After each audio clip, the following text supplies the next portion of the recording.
Gostoso no programa de hoje com a doutora Bruna Schmelzer. Seja bem-vinda, doutora. Obrigada. Mais uma vez. Já que a gente está falando de saúde, né? Os jovens buscando aí. Vamos falar agora com o público feminino e masculino também, ou é só o feminino? Só o feminino. Só o feminino. É uma pauta muito importante, varizes pélvicas. Achei super interessante, porque muita gente nem imagina que tem, né, doutora? É bem isso. Na verdade, a grande parte dos pacientes acaba sendo um achado de exame, né? Olha!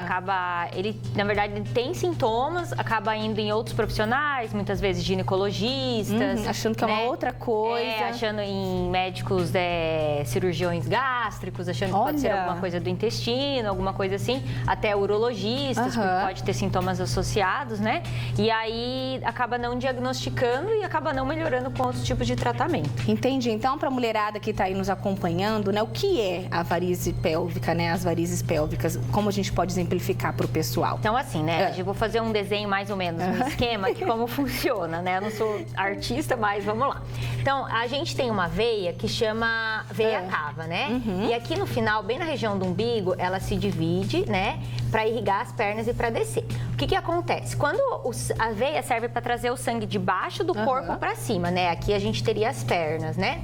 Então, e o que acontece? Quando essa pressão debaixo das pernas aumenta muito e esse sangue tem dificuldade em retornar aqui, aqui a gente tem uma veia também que a gente chama de ilíaca comum, ela se divide depois aqui, interna e externa. E essa pressão é muito alta, as veias começam a se tornar dilatadas e tortuosas.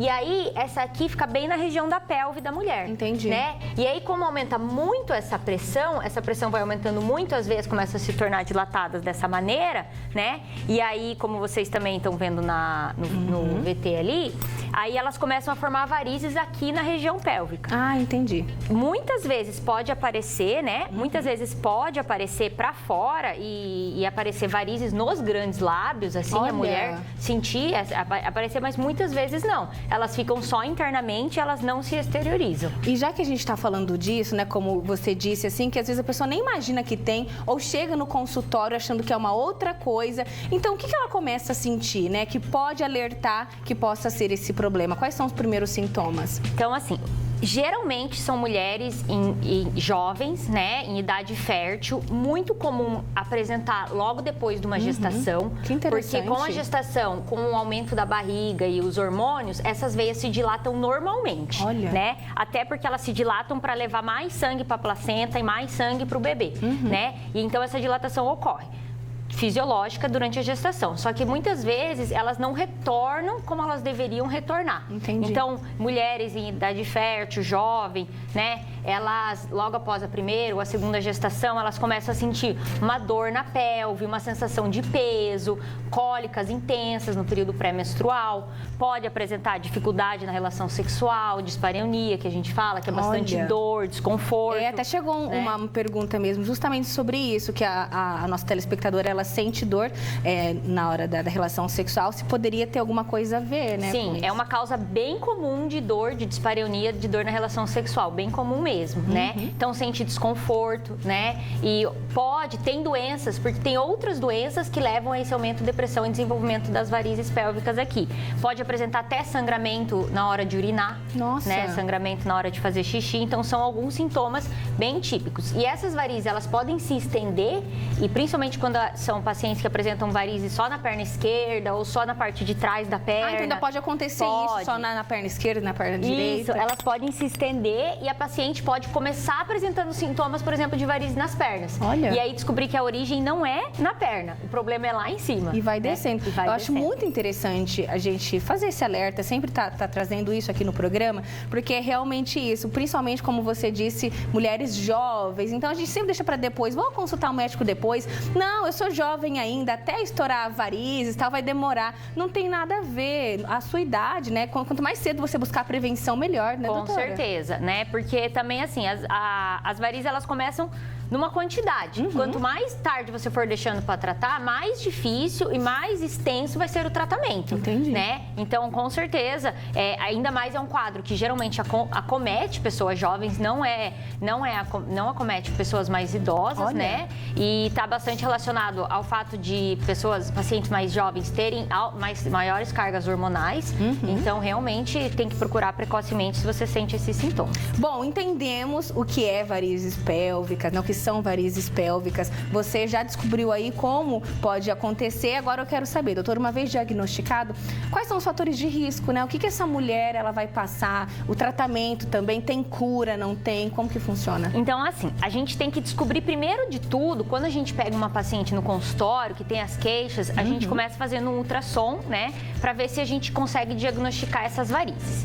Diagnosticando essas varizes, presença de varizes na pelve, você tem que investigar sim, para você poder te orientar no tratamento. É só aqui na região do útero ou esse problema começa mais para cima? Porque às vezes o sistema de venoso, o sistema arterial, o sistema circulatório, ele é totalmente interligado. Então, o problema é mais lá em cima ou o problema é aqui embaixo? Porque às vezes ele tem uma compressão aqui, é igual um sistema de tubo, né, de encanamento. Ele tem uma compressão lá em cima em um lugar e o problema você vai ver um vazamento distante, né? Então, aqui tem alguns problemas que pode acontecer com a veia renal, que fica aqui. Então, e aí elas se comunicam aqui por aqui também, então pode acontecer. Que, na verdade, é tudo interligado, né, doutora? Então, você tem que descobrir a causa. Se é origem primária ou você tem uma compressão de uma outra estrutura que está causando isso, né? Perfeito. Descobrindo a causa, a gente vai tratar, geralmente o tratamento, a gente faz tratamento endovascular, que é como, que seria isso? Seria como, não é que nem feito uma cirurgia da perna, que você abre a perna. Geralmente, é como se fosse fazer um cateterismo. Olha. Tá? Igual faz o cateterismo cardíaco, no mesmo aparelho. Que coloca, né, o catéter. Isso. Você põe, vai com um fiozinho guia, que a gente fala, né, por dentro, navegando essas veias, e aí a gente bloqueia, colocando substâncias, a gente usa várias substâncias que bloqueiam essas varizes, porque elas só estão causando dano, elas não estão trazendo nada de benefício.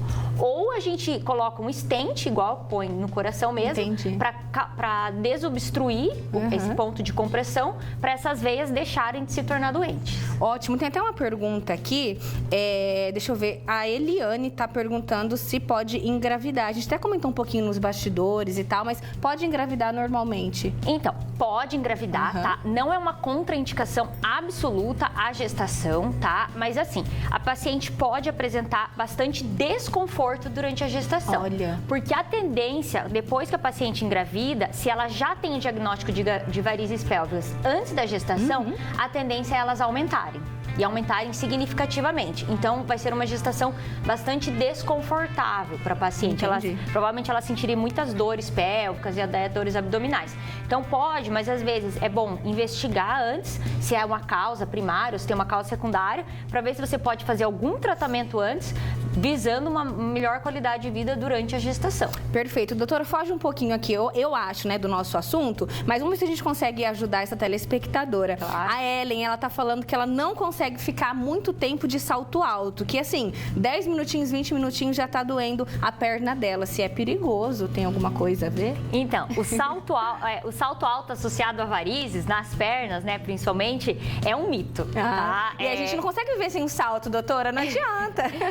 Então assim, durante muito tempo, até médicos vasculares e até se falou na mídia, tudo, que salto alto causava varizes. Olha. Né? Mas na verdade, a gente sabe que assim, em teoria, a teoria que isso se baseava, ela até tem sentido, mas na prática, os estudos mais recentes, eles comprovaram que o salto alto não causa varizes. Não tem nada a ver, desmistificando, olha. É até legal, uma pauta, mitos e verdades, né? Eu acho bem interessante. A gente vai anotar, a gente vai anotar aqui. Doutora, mais algum recado, alguma coisa a acrescentar no nosso bate-papo de hoje? Por hoje é só, mesmo. E se você perdeu, ligou a TV agora, não tem problema. Corre lá no YouTube, no canal da TV Band Paulista, vai estar tudo lá. A gente falou de causas, sintomas, tratamentos, e você, mulher jovem, bora ficar de olho. Prevenção é sempre a palavra, né, doutora? Com certeza. Muito obrigada, até a próxima, a você, Samara, viu? até. E olha, eu vou pro intervalo.